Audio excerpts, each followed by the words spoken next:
Hello, everyone. Welcome to the To&Through Research Spotlight. Hold on a second, I share my screen. Welcome to the To&Through Research Spotlight, our colleges creating socioeconomic mobility. I'm Jenny Nagaoka. I'm the Deputy Director at the University of Chicago Consortium on School Research and a Senior Advisor to the To&Through Project. Today, we welcome Amanda Roberson and Kimberly Dancy from the Institute for Higher Education Policy.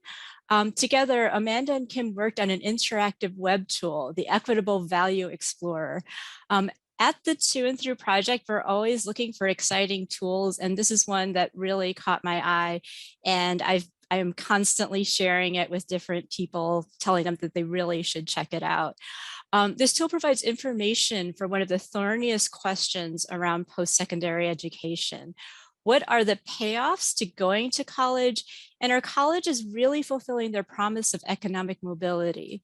The tool provides information on the value and return students receive for the time and money they invest in their college education. And looking at the tool, I really appreciated the time taken in design of the tool and the guidance provided to users to be taking an equity lens as they're using the tool. The tool is based on the Postsecondary Value Commission's measurement framework, which we'll also be hearing about. Before we get started, I wanted to introduce our speakers. Amanda Roberson is the Director of Research and Policy at the Institute for Higher Education Policy. In this role, she manages research, policy, and advocacy projects for the research team, centering on post-secondary data, metrics and infrastructure, college affordability, and value. She is an active member of the Association for Institutional Research and enjoys engaging with members of the post-secondary data community. Kimberly Dancy is an Associate Director of Research and Policy at IHEP. In this role, she supports IHEP projects throughout the research process, including providing research design and methodological support, conducting data analysis, writing and editing written publications, and overseeing quality control and quality assurance processes. Some quick notes on the next hour or so. We're going to be leaving about 15 or 20 minutes at the end for your questions. And as you have questions, as you're listening to our speakers, please drop them into the Q&A box. Some questions will be answered in the course of the presentations, but we'll also be reserving some for the Q&A time. And from here, I'll turn it over to Amanda and Kim so we can learn more about the tool and the framework behind it. So I'll turn it over to you. Awesome. Thanks so much, Jenny. And give me just a moment to share my screen. So I'm going to provide some background for you all this afternoon on the Equitable Value Explorer, and then we're going to take an opportunity to really dig into it. And my colleague Kim is going to take the lead on that. But just to reiterate, my name is Amanda Janice Roberson. I'm so excited to be here to share this work with all of you. And I'm happy to be joined by my colleague, Kim Dancy. And we're always excited to talk to folks about equitable value. And for those who don't have background on IHEP, the Institute for Higher Education Policy, we're a nonprofit, nonpartisan organization based in Washington, D.C., but with folks across the country. I'm coming at you.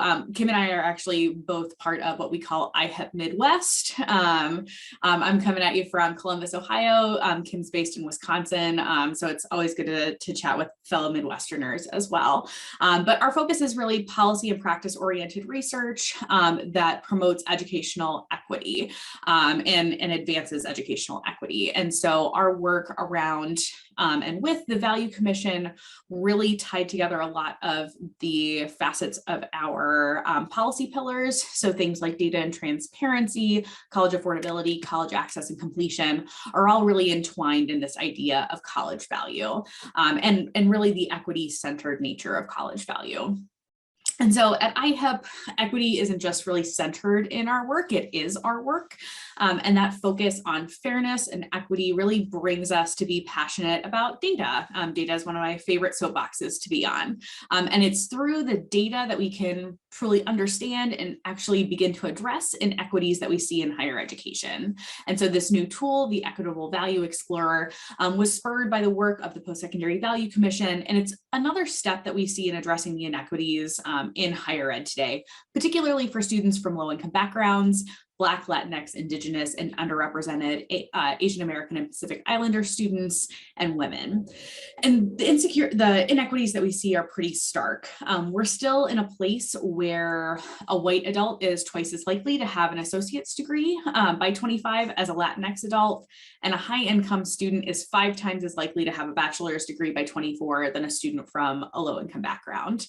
And through the commission's research, the University of Texas system found that 15 years after leaving college, white students who didn't complete their credential earn nearly as much as Latinx students who did complete their credential.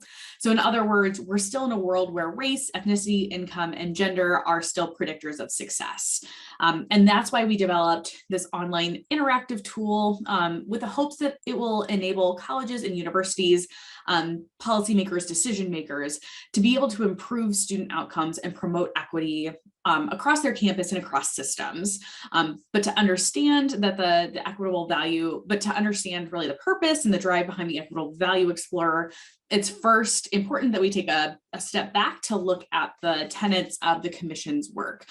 So define, measure, and act.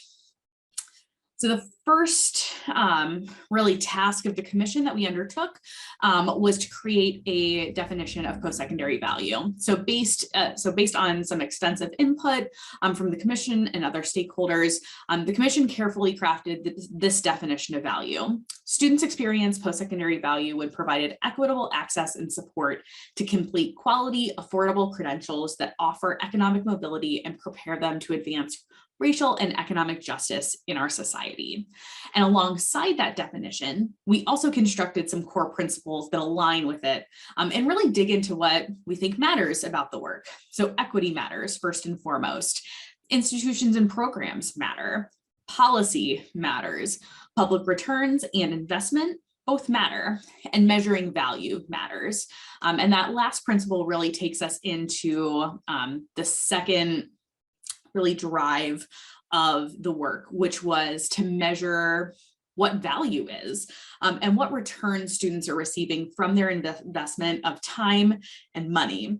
And the commission developed this comprehensive value framework, which includes a series of 6 economic thresholds running from threshold 0, which we call the minimum economic return, all the way through threshold 5, wealth parity. And you'll see several of those thresholds play out with real data in the data tool.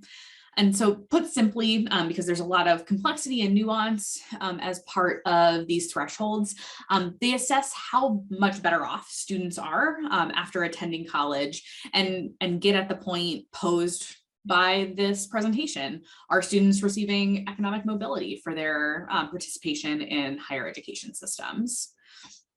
And so the third tenet of the commission's work was action. We can't just do this work and have it sit on a shelf. That was not our intention.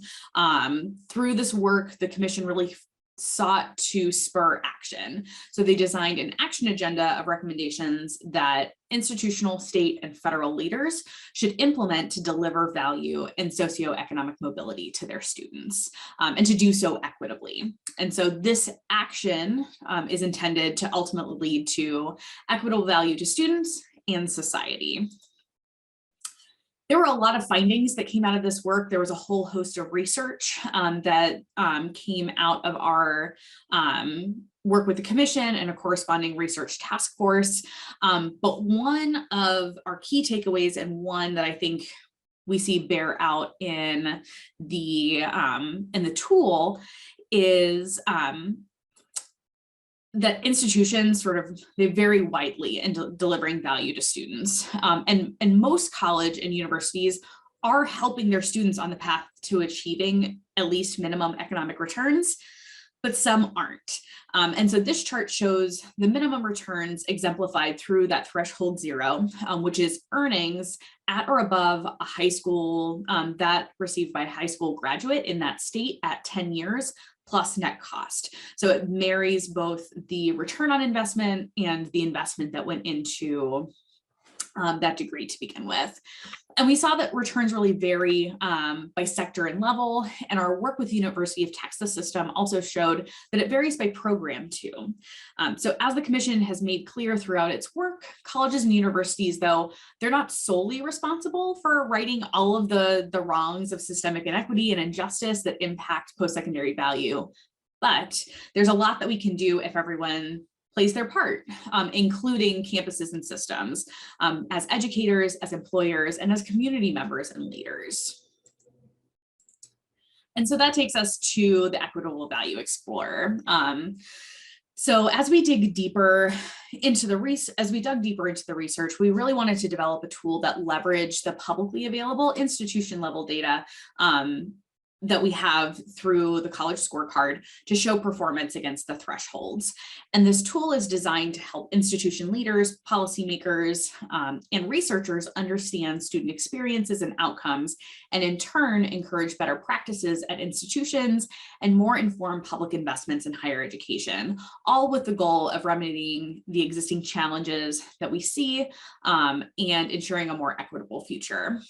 We worked with the design team over at Graphicacy, and there's a component of the tool called storytelling.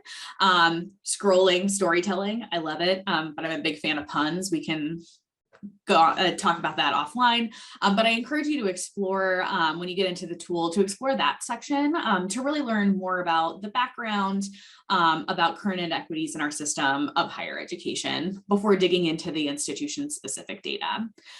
As I said, the tool leverages the best available public data from the college scorecard and other public sources, but those data are incomplete. And so results should be interpreted with caution and an understanding of context, which I'll dig into in more depth shortly. It also includes a section on the University of Texas system. The more granular University of Texas analyses really can serve as a roadmap for institution leaders hoping to use internal data to supplement publicly available information to improve their understanding of equitable value generated by their schools. And it was through this first of its kind analysis that UT undertook that the commission was able to demonstrate the ways in which the value that higher education currently delivers can really vary greatly by who a student is, meaning by their race, ethnicity, income, and gender, which institutions and programs they're attending, and whether they complete a credential, and also accounting for variations in access and institutional diversity. It's doing a lot. And before I hand it over to Kim, I wanted to give a couple of considerations about the data, because this is really important to keep in mind. So first is that context matters. When assessing institutional performance, all numbers have to be viewed within the larger context of an institution or system in our system of higher education, including an institution's history and mission, state policy and financial support, and local and regional labor markets. Any single number is really just that. It's a single data point, and it has to be taken in this broader context of the institutions and the higher education system's larger story. I think everyone on this call knows that there are institutions that have to do more with less, and that's something that has to be kept in mind when thinking about institutional performance against the thresholds. And I'm thinking specifically about institutions that are they prioritize access for historically underrepresented students, so including Black, Latinx, Indigenous, underrepresented AAPI students, those from low-income backgrounds, many of which are minority-serving institutions and community colleges. We know these institutions typically receive less funding from state and local governments, and these disparities are compounded by systemic inequality in K-12 education, intergenerational wealth, housing quality and affordability, healthcare, labor market discrimination, and more. And all of this has an effect on a student's post-secondary trajectories and labor market outcomes. And so not to like beat on a single point over and over again, but context really matters when we're looking at these data in particular, but data broadly. And so we have to use and exercise that judgment when we're making interpretations of the data. We did include a variety of contextual factors in the institutional profiles to help create this story, to support that story and support the interpretation of the data using context, but wanted to reinforce that.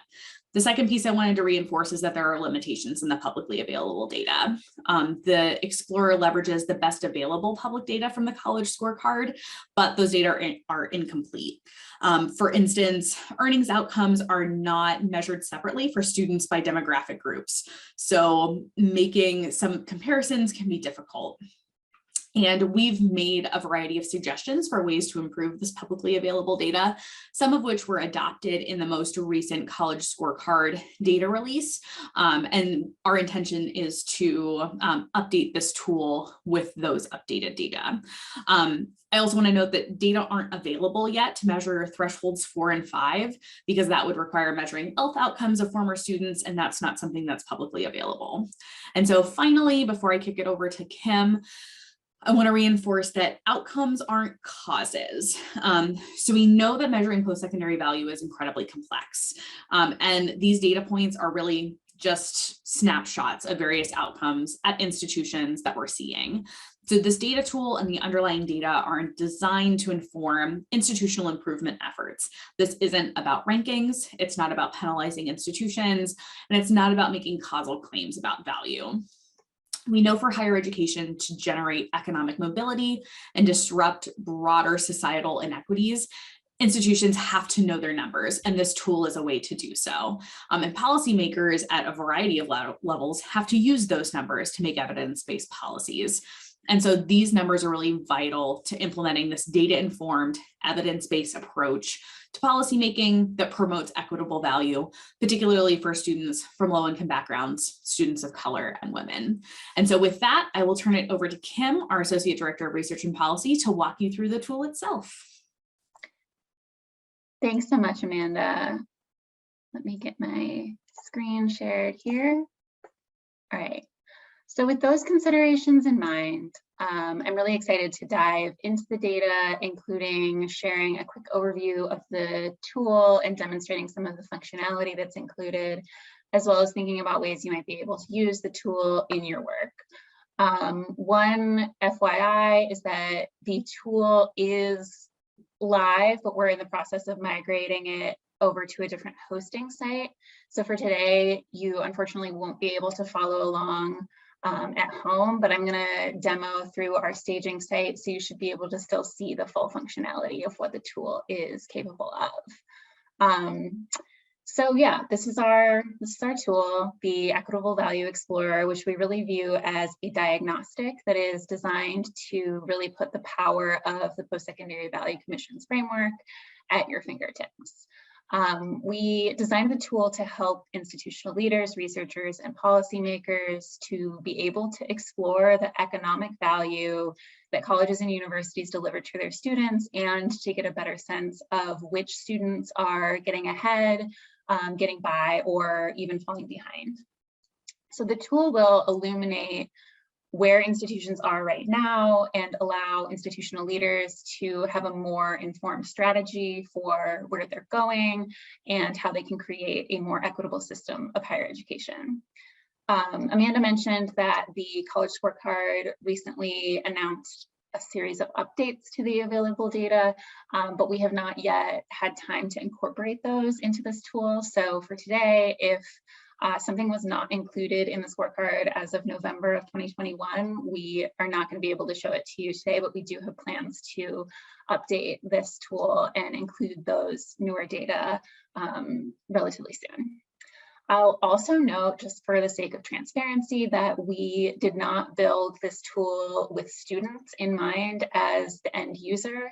The complexity and technical nature of the framework seem maybe a little more difficult for students to evaluate and to incorporate into their own college going decisions, which is already such a complex process that we really felt like this tool is better situated towards those policymakers and other institutional leaders. And so we do think that professionals in roles that are supporting students in navigating college applications and decision cycles might be well situated to identify insights that they can help use to support students in thinking through the college application and decision processes.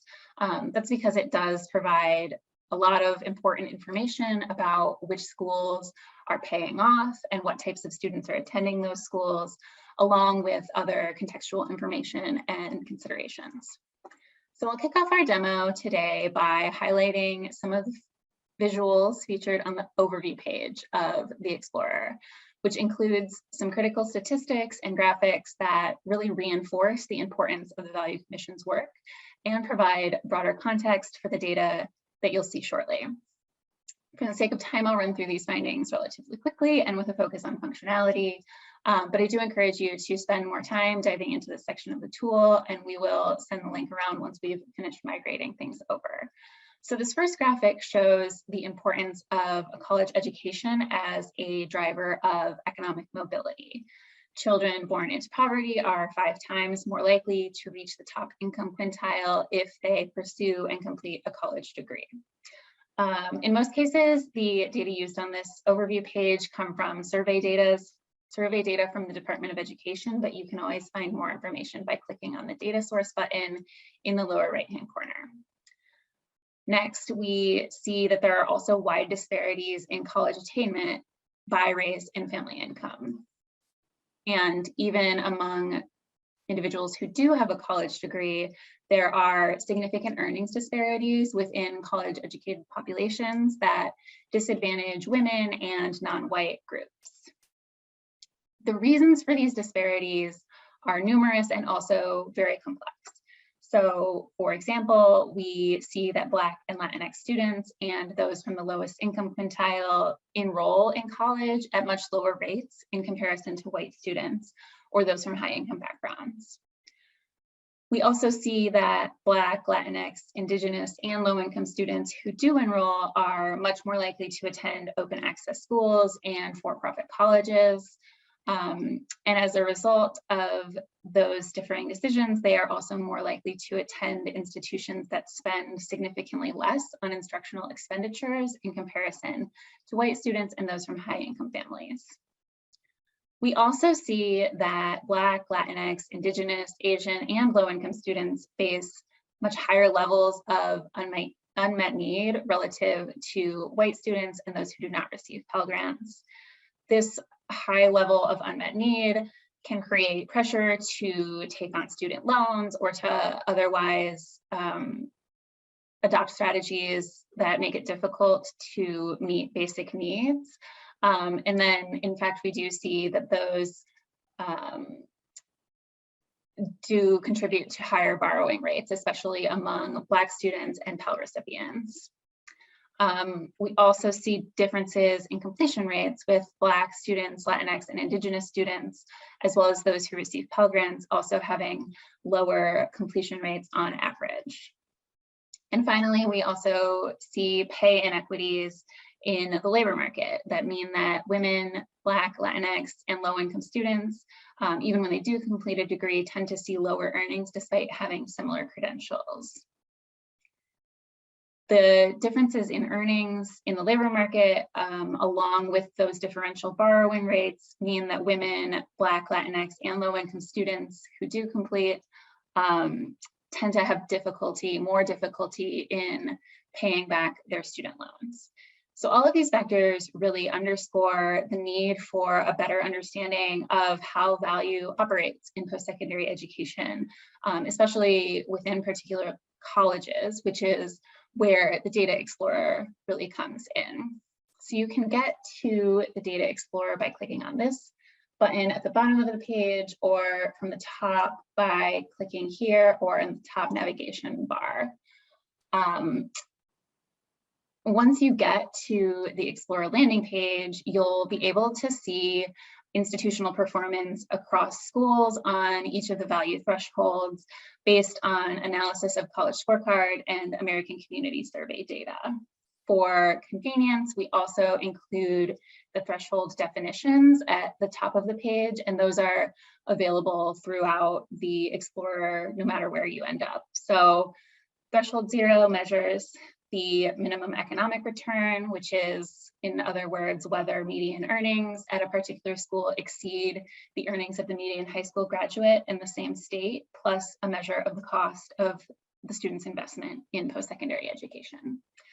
Threshold 1 measures earnings premiums, or whether earnings meet or exceed the median of others with the same credential in their state.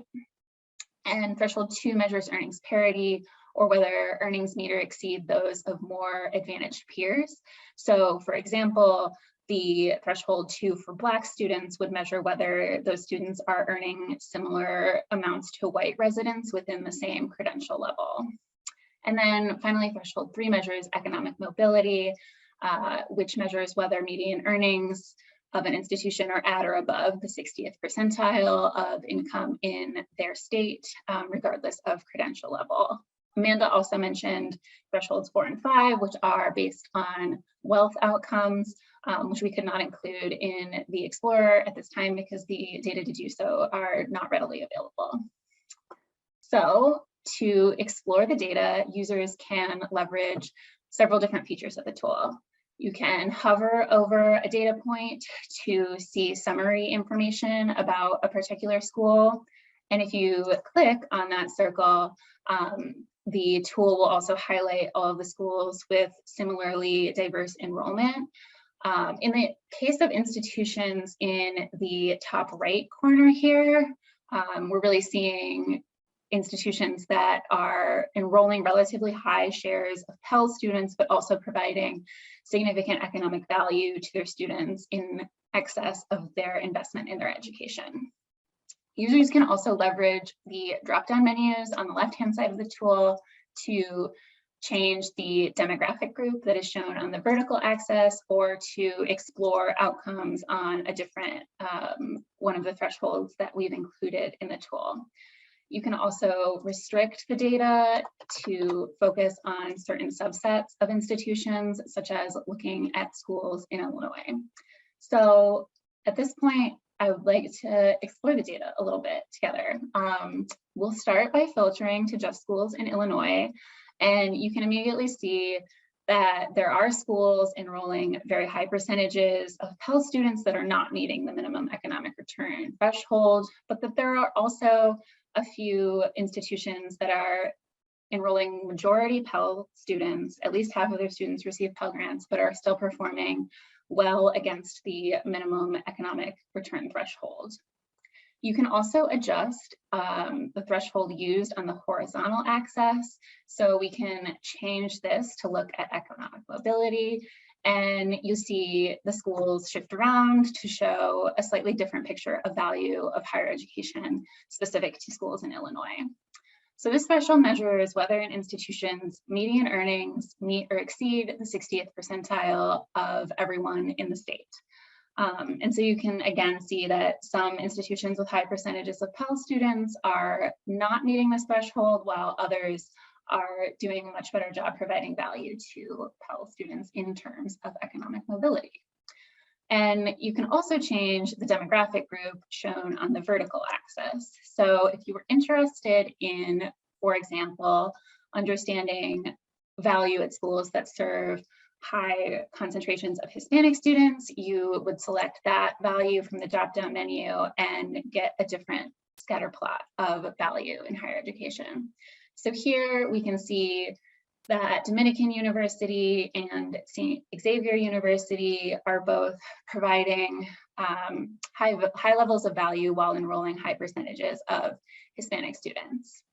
You can also access detailed views of each school by clicking on either this profile button or by using the search institutions feature.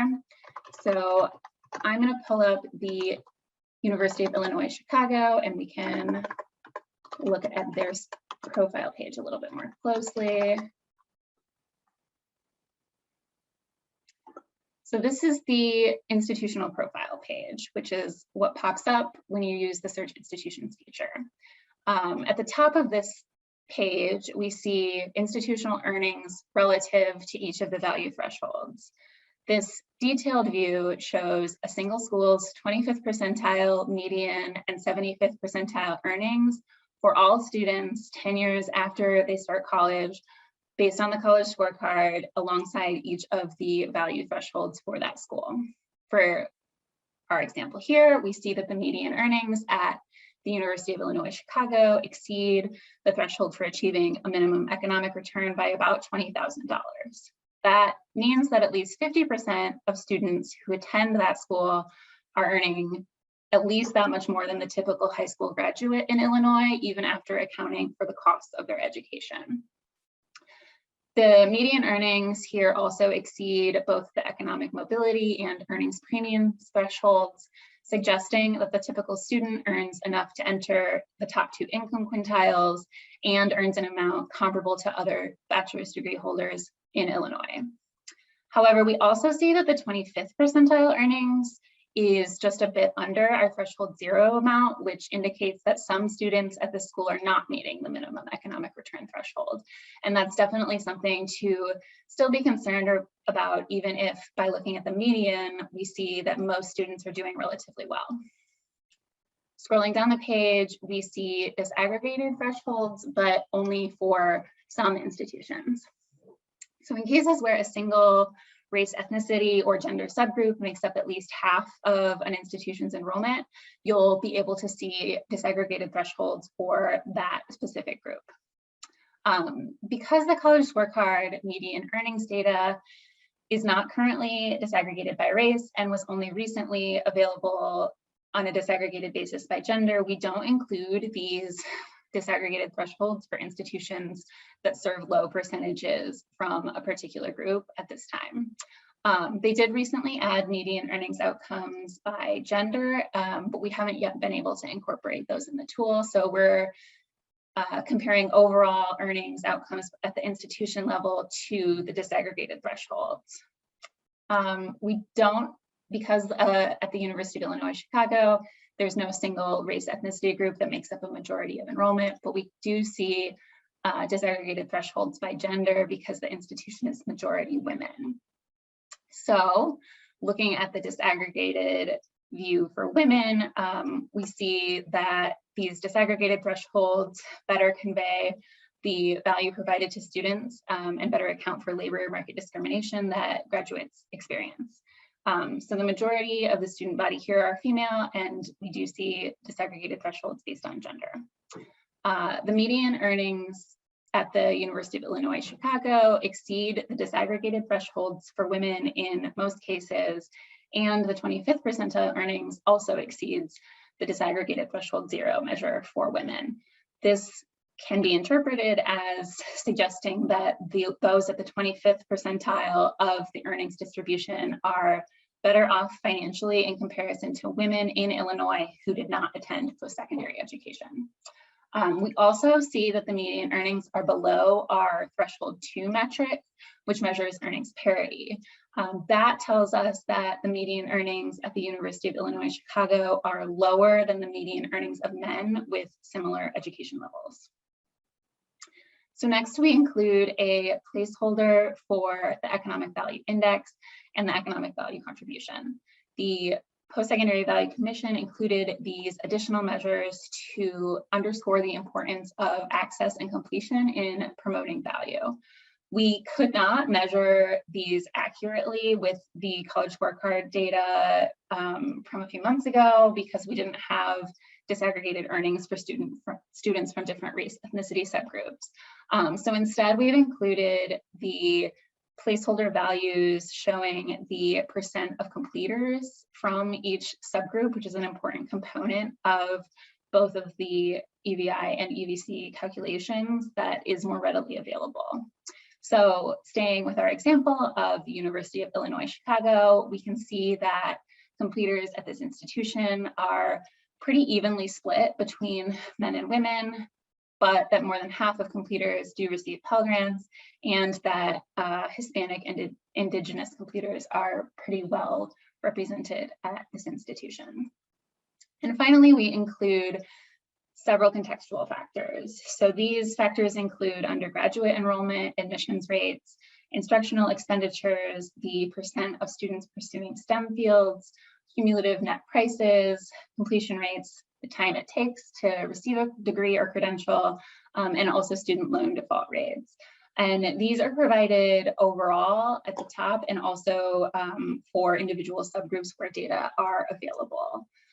Each of these factors was found to have a direct role in how an institution performs against the value framework. So for instance, institutions that have higher graduation rates or lower cumulative net prices tend to produce graduates with higher earnings potential and at lower levels of investment. And so those schools are more likely to meet each of the value thresholds. The dashboard also includes an advanced search tool, which shows outcomes for multiple institutions, performance on the value threshold, alongside factors like access, selectivity, net price, STEM enrollment, and completion. On this page, users can use the filters on the left-hand side to focus in on certain subsets of institutions, much like what we saw on the Explorer page. So you can also select different types of indicators to focus on by using these tabs here, or download the data from this page. This page is particularly useful if you are interested in creating custom comparison groups or identifying institutions in a particular region or with a mission that emphasizes promoting access for students of color or low-income populations. So you can use filters to select minority serving institutions here, or you can use these sliding scales to restrict your population to institutions that serve certain percentages of Pell students or students from a specific race ethnicity group. So if you look at schools in Illinois again, we can also restrict our sample to institutions that enroll at least 25% Pell recipients.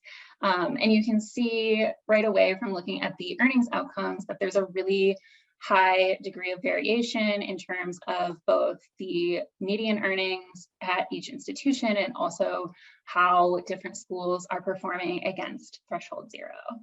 So just staying on this first page of results, there are 10 more, or maybe 200 more.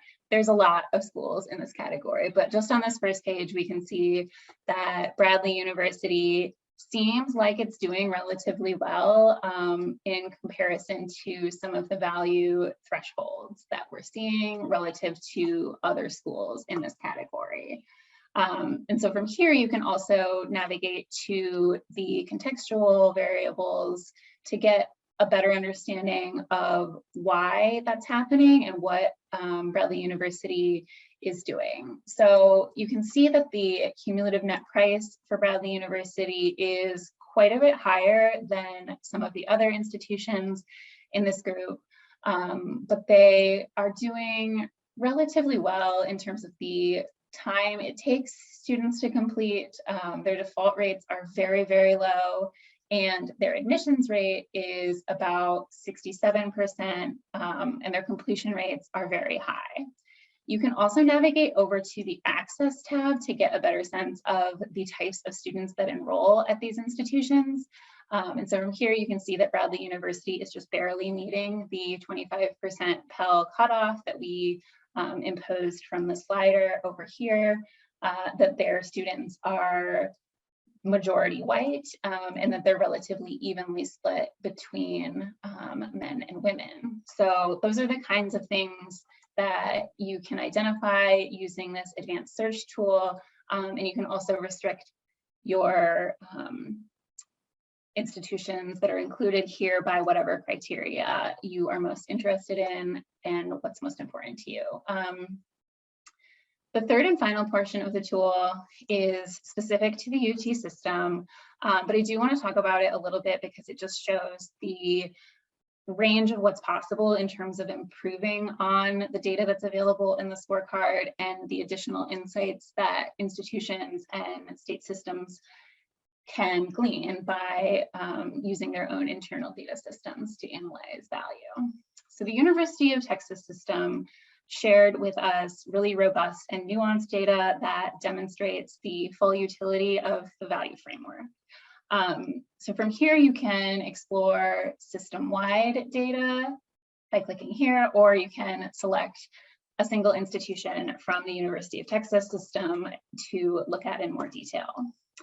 The functionality of the UT portion of the Explorer is very similar to that of the main data tool, but does provide additional detail. So you can use these drop-down menus to select a specific field of study or to change the institution that you're interested in looking at. And you can also use this second drop-down menu to explore outcomes based on a different threshold, or to look at outcomes for completers alone or non-completers alone, or both groups together. This first graphic shows median earnings by time, over time, for different subgroups relative to each of the thresholds. Scrolling down the page, we also see that you can see the exact percentage of students in each group that are meeting each threshold, and you can toggle here to see the percentage meeting each threshold over a different number of years. So by year 10, these figures are starting to get pretty high. As students have more work experience, their earnings are increasing. We also have enough data from the UT system to fully implement the Economic Value Index and the Economic Value Contribution measures at both the institution and program level. To calculate the Economic Value Index, you multiply the percentage of completers from a given race, ethnicity, gender, or income subgroup by the percentage of those students who pass threshold 0. So for example, at UT El Paso, which is what we're looking at right now, you can see that there is a pretty similar share of white students passing T0 compared with Latinx students, but this school also is performing very well on access and completion for Latinx students. So we see that 86% of completers are Latinx. And as a result, 55% of UT El Paso completers are both Latinx and are meeting the T0 threshold, compared to only 34% of completers in the UT system overall. You can also see here the economic value contribution, which you calculate by multiplying the number of completers from a race, ethnicity, gender, or income subgroup by the amount they earn over threshold 0. And that generates a measure of the financial contribution graduates of those institutions are making to their local economy each year. So indeed, we see here that Latinx graduates at UT El Paso are contributing $18.6 million to their economy every year, which is pretty great. We also include all of the contextual variables that we use for the national data in the UT system portion of the tool, so you can get a better understanding of those as well. And so that really concludes the demonstration portion of our time together today, but I really appreciate your attention and enthusiasm throughout this session, and I'm looking forward to answering any of the questions that you might have. Great, thank you so much. I mean, there's so much rich information in the tool. I just really appreciate your sharing it with us. So I'm going to open it up to questions, so feel free to drop them in the Q&A box, and we actually have already received a few, so I will just start going through them. So the first question is kind of more about the data. So the question about, is this data for graduates or all enrollees? How do you handle transfers? And can you talk a little bit about why you chose one denominator versus another? Yeah, so I'll answer that, but I feel like the short answer is that it is complicated and it depends. The data for the scorecard earnings outcomes are for everyone who enrolls, regardless of whether they complete. Transfer students, I believe, are included with the first institution that they enroll with. And so it's just based on the scorecard earnings outcomes. And so we had to really just use the data that they had made available and go with all of the decisions that they have already made. for some of the categories, like when we're talking about like the percentage of students, we do use the percentage of completers because we wanted to get a better sense of like not just who's enrolling, but also who's finishing. And I hope that answers the question. Amanda, I don't know if you have anything. Okay, great, thanks. So I have another question here, which is asking about, do you have access on data on the intergenerational wealth of students? And so how do you think some of this tool's data might shift when considering intergenerational wealth as an economic outcome? Dr. Louise Seamster, who actually was here on a previous research spotlight, I guess we were just trying to make some connections across this, with her findings on the difference between the earning incomes lens versus the intergenerational wealth lens, especially in considering the impact of college loans on Black versus white students, are really compelling in this sense. So I guess kind of just maybe like, do you have access to that? Is it something that you've considered? And what do you think the implications might be for that? Yeah, I think we are very much in agreement that wealth is a super important aspect of this. We don't have any information currently about wealth that is connected to individual colleges.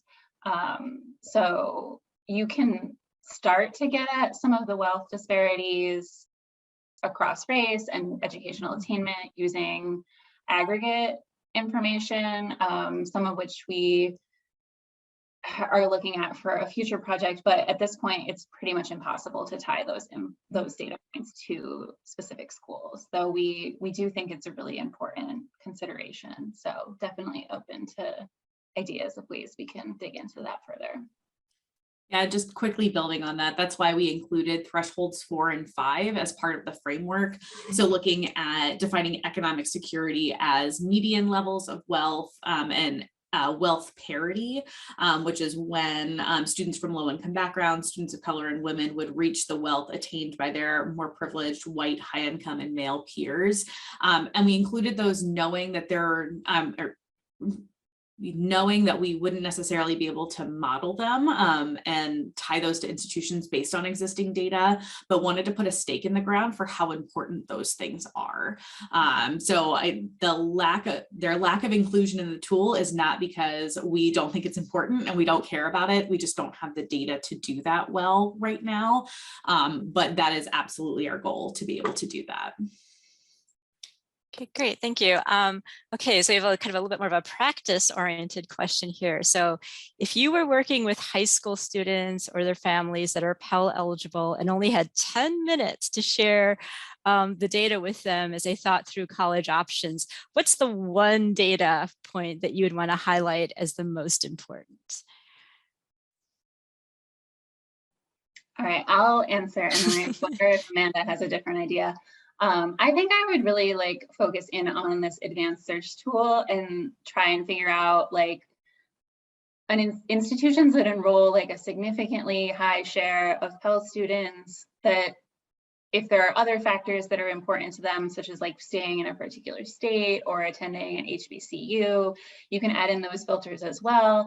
And then you can just really try and zero in on what colleges have pretty good outcomes in terms of threshold 0 in particular, and then also looking at some of the contextual variables and access considerations. I think that would be helpful to get them thinking about which institutions they should look into further. It's not going to tell you everything, especially in 10 minutes, but it will hopefully get some ideas for schools that they might be considering. Yeah, that aligns a lot with what I was thinking, is dig into the advanced tool and use those filters. That way you can narrow in on, and I think the one point that I would focus on is T0. It's really the minimum economic returns that students should expect to receive. And it's the measure in the framework that marries both the investment and the returns, which I think is a really important frame for students as they're making their decisions. Great, thank you. Okay, so we have a question about the University of Texas data. So you've got your ability to have a lot more deeper data exploration for it. So how has UT used this tool and the additional data to influence their policies? What kind of changes do you believe your data your data tool sets colleges and universities up to make, like things like admissions, financial aid, cultural centers, things like that. And also feel free to answer about like more broadly as well. But I think UT is where you've got the richest set of data. Yeah, that's a great question. And it's really exciting actually to see some of the conversations that have been started, both in the University of Texas system, who worked with us closely on the project, but how that's proliferated into the state. And there's this real focus on credentials of value and assessing whether or not institutions and programs are meeting that T0 mark. And so it's been really interesting to hear from our colleagues at the University of Texas system, the kinds of conversations that they've been able to start using this tool and the analysis that they did as part of our work with them in digging into not only are students receiving the returns, but which students are receiving the returns and in which programs and at what time. And so it provides, what we've heard is that it provides a really interesting frame for conversations that had started, I think, in Texas at the University of Texas, but these are conversations that we've been sort of as a field moving toward, and it just provides I think a more concrete frame around them. Ahead of this presentation and thinking about how this has been sort of adopted so far, I just did a quick Google search on like just the Equitable Value Explorer phrase and found a number of institutions across the country who, as they're looking at strategic planning and what kinds of measures they should be looking at for success, they're considering what they've seen in the Equitable Value Explorer, and they're considering what they've seen in the thresholds, and the fact that this tool is able to help sort of create an entree into that conversation, I think is really powerful and is bringing a variety of folks to the table. I spend a lot of time thinking about post-secondary data and data policy, and I think one of the hardest and biggest obstacles to implementing and having a data-informed culture in your office, on your campus, or sometimes just the creating that buy-in and creating that conversation. And I think this tool is a good way to do that. Excellent. So Anna, so it's really exciting to see that your tool is being used by higher ed institutions. I guess kind of on a related note, either like how have you seen or how would you like to see your the tool be used on a policy level, like at the state level or at the federal level? So I think for at the federal level, I'll say it would be really great to see the college scorecard make some improvements as we've recommended to them so that we can better implement the framework and just on a transparency side of things, demonstrate use the federal data to be able to demonstrate performance against the thresholds. Because I think it's hard to say that something should be used for a specific policy purpose without being able to do the requisite modeling necessary to understand what those outcomes might be. And right now we're not necessarily in a place with the publicly available data to be able to do that fully, as we noted in the variety of considerations that we laid out ahead of the tool. And so I think that transparency is the first step in this conversation on how in other policymaking we could potentially use the thresholds. Great. Okay, have kind of a more data question about the data. So just wondering about if you can disaggregate the data based on college major as well, because that's something that'd be really great to know. Yeah, so in the college scorecard, we don't currently have like those longer term earnings outcomes that we were using for the Data Explorer. There are program level earnings for completers that are like, I think 1 or 2 years out. And then we also do have program level information for the University of Texas system that is pretty detailed and pretty awesome. So I definitely agree that college major is really important, and that's something worth digging into. And yeah, I agree on that. Okay, I'm actually going to conclude us with a question I think that a lot of people are kind of wondering about.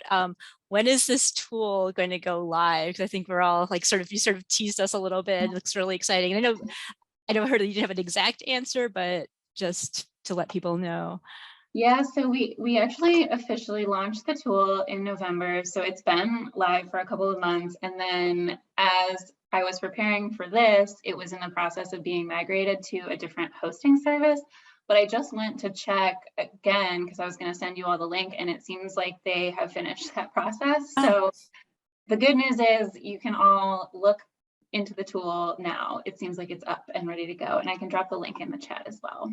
Well, excellent. So it's a really good timing on that question. I think it was not up as we started this webinar, and in the course of it, it is now available. So super exciting. Okay, there's like one quick question I think we have time to answer, just about wondering when will there be more recent data uploaded to the tool? Yeah, so I'm not sure exactly. It's a little bit more complicated than just like uploading a new data file, just because they've actually introduced some new data elements that might change how we decide to display certain things. So I will just say stay tuned, and I don't have a more clear time, but soonish. Great. Now, oh, go ahead. I was going to say we're working on mapping that out, but I would say if you follow our Twitter handle at IHEP tweets, we will definitely be posting when those new data are included. So that would be a good place to check. Great. Yeah, thank you so much. I mean, I think at the To&Through Project, we also understand how data updates don't follow a fixed schedule sometimes, but so I appreciate it. But we're pretty much at time, so I just wanted to thank you. First, thank our audience for listening in, and I'm sure that they enjoyed hearing about this as much as I have. And I'm so excited that it's back to being live, and I am looking forward to playing around with the tool and exploring its possibilities. So thank you so much for joining us today. Thanks so much for having us. Thank you.